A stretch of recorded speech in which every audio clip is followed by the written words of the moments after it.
Okay, so seeing as you seem to need, I mean, you even alter my face on this phone so that my actual dimensions of my face are not as they are, so that I'm less good looking than I actually am. So this is kind of interesting you do this. I think this is probably another thing that you use to influence people's opinions, because you do know that people are part of this, you know, psychological apparatus of like social relations is to try to affect something like that. So there's this giant censorship propaganda machine, AI propaganda machine thing taking place right now over my identity. And one of the things they do is they alter my face and my dimensions of my face, like my teeth and whatnot, on my camera, on my phone. They do this on my laptop, and they're trying to basically, you know, keep me quiet about this when I'm not going to be. I'm going to keep talking and keep saying things, and it's going to get more and more.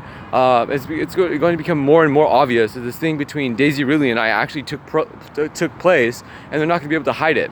So the Daisy Ridley I'm talking about is the Daisy Ridley from Star Wars, or Rey from Star Wars. Here we are. Here's the little USB drive, and I have all the information I need. That's hundreds of photos, all kinds of information from my previous Twitter account that you guys thought you could block and thought that I would not save prior to this, and I actually did. So the whole account is saved on file. There's nothing they can do. All the things are saved on file. They're basically just trying to postpone it, and at the same time they're trying to do some like ultimate insult, like trying to time a sterilization on me, because they're trying to use nanotech on me. It's kind of funny. The nanites have not left my body, and the nanotechnology has not left my body, because I know because there's no voice in my head still. So they're like, okay, well, the acid, it's under containment, it's under containment, it's under containment, and they keep doing this on the networks, but in actuality they're not really doing a damn thing to make any alterations to this, and they just keep acting like it. And then they'll go and tell Daisy Ridley on set, because she'll probably believe authority figures, that, you know, all this stuff is okay. So but she doesn't have an alibi, because it does appear like she does know about this.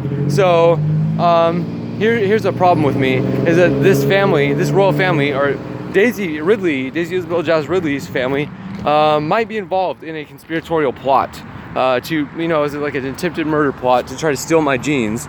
This has been kind of like an ongoing thing with all these guys. And here's the thing for you to question: why are all these famous families always in the positions that they're in? Is why is it always them? Why are there no other families allowed to move up or like bump up? And here's another thing: the fluctuations in power, like in power struggles, or one family going from the next. Here's the thing about the competitive principality: you would have a quicker fluctuation in these changes, a quicker fluctuation in the change of seats in power than what is shown to the public, because the way this would actually go if we're not all orchestrated.